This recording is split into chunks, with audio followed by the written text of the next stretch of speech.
3 people were killed and 2 others were seriously injured in a collision between 5 motorcycles on the East Coast Highway last night.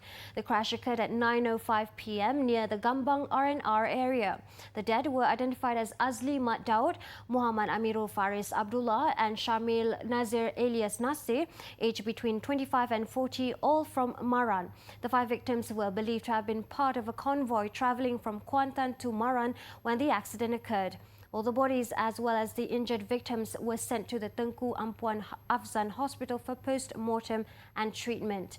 The case is being investigated under the Road Transport Act.